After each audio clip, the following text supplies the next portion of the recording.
JavaScript में this keyword को समझना एक चैलेंज है और इसी चैलेंज को कंट्रोल करने के लिए आते हैं 3 methods call, bind and apply.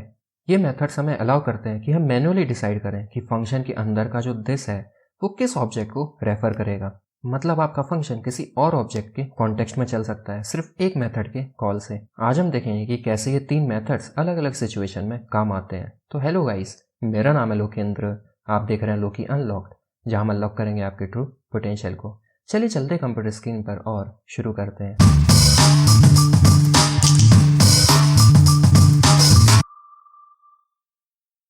चलिए समझते हैं जावास्क्रिप्ट में call, bind and apply method क्या होते हैं और ये कैसे काम करते हैं। लेकिन इसको भी समझने से पहले ये ज़रूरी है कि आपको दिस कीवर्ड के बारे में पूरी तरह से जानकारी हो। अगर आपने मेरी दिस कीवर्ड वाली वीडियो नहीं देखी है तो आपको ज़रूर से चेकआउट करनी चाहिए, अदरवाइज़ ये वीडियो हो सकता है कि आपको समझ ना आए। सबसे पहले समझते हैं कि हमें इन तीनों मेथड्स का यूज़ क्यों करना चाहिए। By default this refer to global object in normal function. हमने देखा था कि जो नॉर्मल फंक्शंस होते हैं उनका जो दिस कीवर्ड होता है वो पॉइंट करता है ग्लोबल ऑब्जेक्ट की तरफ, और जो नॉर्मल ऑब्जेक्ट्स होते हैं उनके जो मेथड्स होते हैं उनका जो दिस कहाँ पर पॉइंट करता है, उनका दिस पॉइंट करता है जिस ऑब्जेक्ट से हम उनको कॉल कर रहे हैं। Means the object before dot, dot के पहले जो भी ऑब्जेक्ट लिखा होता है उसको वो पॉइंट कर रहे होते हैं। और अनडिफाइन स्ट्रिक्ट मोड में हमें मिलता है। But sometimes we want to borrow or control what this refer to, कि हमें कंट्रोल करना होता है कि दिस किसको रेफर करेगा। That's where we use call, apply and bind. इसलिए हम call, bind and apply methods का यूज करते हैं। चलिए इन्हें एक एक करके समझते हैं कि ये क्या होते हैं और कैसे काम करते हैं। चलिए हम कोड में जंप करते हैं। सबसे पहले तो प्रॉब्लम समझते हैं, तभी हमें उसका सॉल्यूशन समझ में आएगा। इस वीडियो के लिए जो मैं फाइल बना रहा हूँ वो है tut31.js, और हर वीडियो की तरह ही आपको इस वीडियो की फाइल की गिटहब रेपोजिटरी का लिंक नीचे डिस्क्रिप्शन बॉक्स में मिल जाएगा।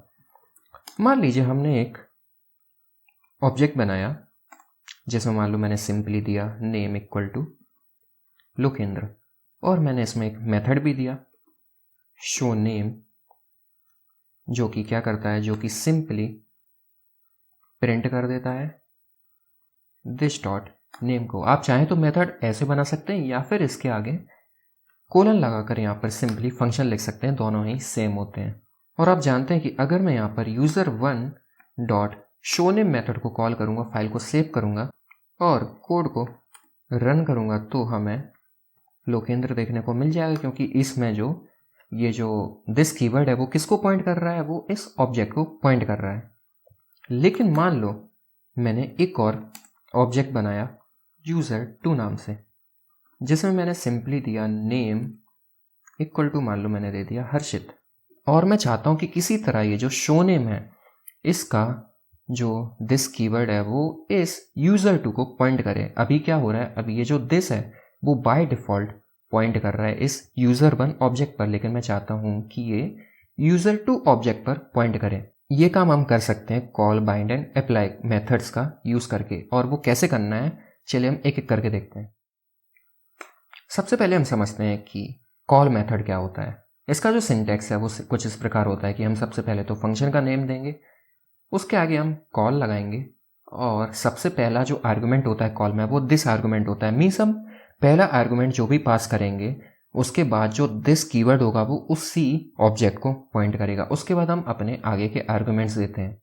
तो हमें क्या चाहिए, हमारी रिक्वायरमेंट है कि ये जो user1 का शोनेम मेथड है वो उसका जो दिस आर्गुमेंट है वो बाय डिफॉल्ट इसको पॉइंट कर रहा है, लेकिन हम चाहते हैं कि वो इस user2 को पॉइंट करे। तो हम कुछ इस प्रकार कर सकते हैं। मान लो मैं सिंपली लिखूंगा, इसको कमेंट आउट करूंगा और लिखूंगा user1 डॉट शो नेम, उसके बाद लिखूंगा डॉट कॉल, और कॉल में हम पहला आर्गुमेंट वो होता है जो हमें दिस को पॉइंट कराना हो। हमें यहाँ पर दिस को किसको पॉइंट कराना है, user2 को, तो हम सिंपली यहाँ पर user2 पास कर देंगे। तो अब क्या होगा कि ये जो शो नेम मेथड के अंदर हमने दिस कीवर्ड का यूज़ किया है, वो जो दिस कीवर्ड है वो इस user2 को पॉइंट करेगा। अगर हम फाइल को सेव करेंगे, कोड को रन करेंगे, तो हमें लोकेंद्र नहीं बल्कि हर्षित प्रिंट होकर देखने को मिल जाएगा। मीन्स इस कॉल मेथड ने क्या किया कि ये जो शो नेम था इसका जो दिस था, इसका जो दिस कीवर्ड था उसको इसने इस user2 पर पॉइंट करा दिया। अगर हम मान लो यहाँ पर user2 की जगह कोई और ऑब्जेक्ट देते हैं, मान लो मैं यहाँ पर सिंपली एक ऑब्जेक्ट बनाता हूँ, उसमें नेम में पास कर देता हूँ मान लो अभिषेक, तो अब क्या होगा कि ये जो दिस है वो इस ऑब्जेक्ट को पॉइंट करेगा जिसमें नेम अभिषेक है, और हम फाइल को सेव करके रन करेंगे तो हमें अभिषेक प्रिंट होकर देखने को मिल जाएगा। उम्मीद है ये चीज़ आपको समझ आई होगी। इसके बाद समझते हैं, अगर हम जानते हैं कि अगर हम कोई नॉर्मल फंक्शन बनाए और हमने यहाँ पर सिंपली फंक्शन का नेम भी हम देंगे ऑब्वियसली, मान लो हमने ग्रीट नाम से फंक्शन बनाया और सिंपली ये फंक्शन क्या करता है, एक नेम आर्गुमेंट लेता है और यहाँ से प्रिंट कर देता है हेलो, और जो भी हम यहाँ पर नेम पास करेंगे उसका ये नेम प्रिंट कर देगा।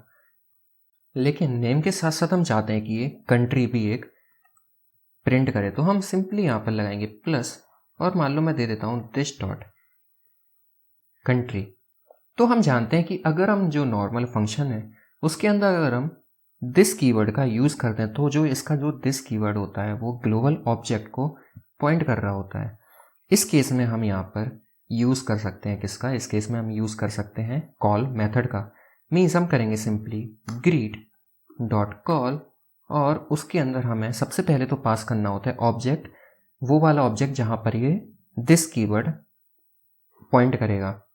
तो हम सिंपली मान लो यहाँ पर ऑब्जेक्ट यहीं बना लेते हैं और इसमें हम पास कर देते हैं कंट्री, जिसकी वैल्यू हम पास कर दी मान लो इंडिया।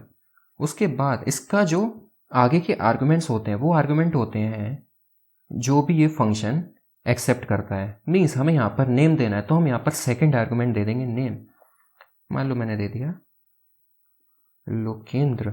अगर अब मैं फाइल को सेव करूँगा और कोड को रन करूँगा तो आप देखेंगे कि हमें हेलो लोकेंद्र इंडिया प्रिंट होकर देखने को मिल जाएगा। यहाँ पर मुझे बीच में स्पेस देना चाहिए था तो मैं यहाँ पर स्पेस दूंगा, फाइल को अगेन सेव करके रन करूँगा तो हेलो लोकेंद्र और साथ ही साथ इंडिया प्रिंट होकर देखने को मिल गया। मीन्स अब ये जो दिस कीवर्ड है वो यहाँ पर इस ऑब्जेक्ट को पॉइंट कर रहा है।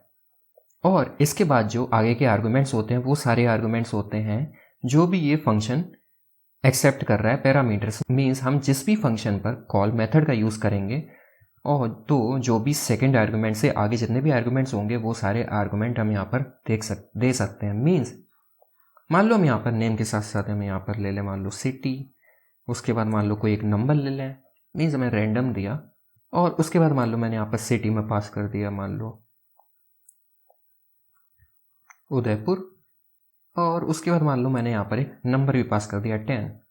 और अगर अब मैं यहाँ पर प्रिंट कराता हूँ साथ ही साथ मान लो सिटी को और मान लो मैं इस नंबर को भी प्रिंट कराता हूँ, फाइल को सेव करके रन करूँगा तो हमें इंडिया उदयपुर 10 ये सब भी प्रिंट होकर देखने को मिल जाएगा। मीन्स हम यहाँ पर सेकेंड आर्गुमेंट के बाद वो सारे आर्गुमेंट दे सकते हैं जो भी हमारा फंक्शन पैरामीटर्स एक्सेप्ट करता हो। उम्मीद आपको कॉल मेथड समझ आया होगा। इसके बाद आता है अप्लाई मेथड।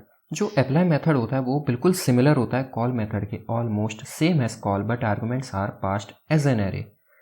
मीन्स हमने देखा कि जो हम यहाँ पर आर्गुमेंट्स पास कर रहे थे कॉल मेथड में वो हम नॉर्मली पास कर रहे थे जैसा किसी भी फंक्शन में पास करते हैं, लेकिन जो अप्लाई मेथड होता है उसमें हम एज एन एरे पास करते हैं। मीन्स अगर मैं यहाँ पर इसको रेप्लिकेट करूँ और ऊपर वाला जो था उसको कमेंट आउट करूँ, यहाँ पर कॉल की जगह मैं दूँ अप्लाई और यहाँ पर इसको मैं एक एरे में पास करूँगा तो भी ये जो कोड है वो बिल्कुल सिमिलर काम करेगा, हमें सेम आउटपुट देखने को मिलेगा।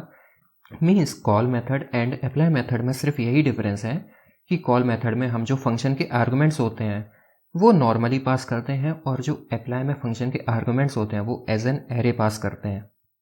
और इसमें भी कॉल मेथड की तरह ही हम कितने भी आर्गुमेंट्स पास कर सकते हैं। इसके बाद है बाइंड मेथड। जो बाइंड मेथड होता है वो थोड़ा सा डिफरेंट होता है कॉल एंड अप्लाई से।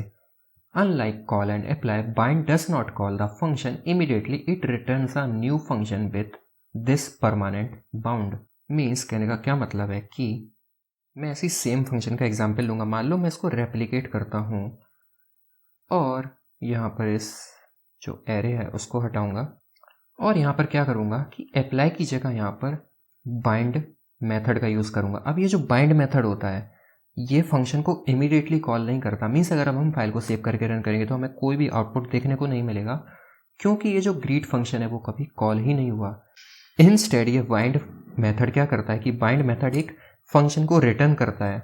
मीन्स अगर हम यहाँ पर एक वेरिएबल बनाए ग्रीट फंक्शन नाम से, तो ये बाइंड फंक्शन क्या करेगा, इस ग्रीट फंक्शन में उस जो भी हमने यहाँ से फंक्शन को कॉल किया होगा उसमें इस दिस कीवर्ड को बाइंड करके स्टोर कर देगा। और अगर हम इस ग्रीट फंक्शन को कॉल करते हैं, फाइल को सेव करें, कोड को रन करें, तो अब हमें सेम आउटपुट देखने को मिल जाएगा। मैं इसको थोड़ा सा ऊपर करता हूँ। मीन्स आप देख सकते हैं कि इसमें जो आर्गुमेंट्स होते हैं वो बिल्कुल सिमिलर होते हैं कॉल मेथड की तरह। बस ये क्या करता है, ये मेथड को इमीडिएटली कॉल करने की जगह या फंक्शन को इमीडिएटली कॉल करने की जगह फंक्शन को रिटर्न करता है, जिसे हम किसी एक वेरिएबल में स्टोर कर सकते हैं। तो हमने यहाँ पर तीनों ही मेथड देखे, कॉल, बाइंड एंड अप्लाई। जो कॉल मेथड होता है वो इमीडिएटली फंक्शन को कॉल कर देता है, और इसमें हम जो आर्गुमेंट पास करते हैं वो नॉर्मली पास करते हैं कॉमा सेपरेटेड। जो अप्लाई मेथड होता है वो भी इमीडिएटली कॉल कर देता है, लेकिन डिफरेंस इतना सा होता है कि इसमें जो हम आर्गुमेंट्स पास करते हैं वो एक एरे में पास करते हैं, लेकिन जो बाइंड मेथड होता है वो फंक्शन को रिटर्न करता है इंस्टेड उसे इमीडिएटली कॉल करने के, जिसे हम एक वेरिएबल में स्टोर कर सकते हैं। बाद में हम उस वेरिएबल को कॉल कर सकते हैं उस फंक्शन को कॉल करने के लिए। और ये क्या करता है, ये साथ ही साथ उस फंक्शन में दिस कीवर्ड को या फिर दिस कॉन्टेक्स्ट को बाइंड कर देता है। मीन्स हम जब भी ग्रीट फंक्शन का यूज़ करेंगे तो इस फंक्शन में जो भी जिस पर भी हमने बाइंड मेथड का यूज़ किया होगा उसका जो दिस है वो हमेशा ही इस पर पॉइंट करेगा। मीन्स जैसा कि मैंने यहाँ पर लिखा है कि it returns a new function with this permanent bound. Means अब जो मीन्स जब भी हम बाइंड मेथड का यूज़ करते हैं तो जो दिस कॉन्टेक्स्ट होता है वो परमानेंटली उसके बाउंड हो जाता है, हम उसे चेंज नहीं कर सकते। तो ये था कॉल, बाइंड एंड अप्लाई के बारे में ब्रीफ एक्सप्लेनेशन। अगले वीडियो में हम ES6 के कुछ इंपॉर्टेंट मॉड्यूल्स जैसे कि इंपोर्ट एंड एक्सपोर्ट के बारे में पढ़ेंगे। अगर वीडियो पसंद आई हो तो लाइक करें, नए हो तो सब्सक्राइब करें चैनल को और बेल आइकन को दबाना मत भूलिएगा। धन्यवाद।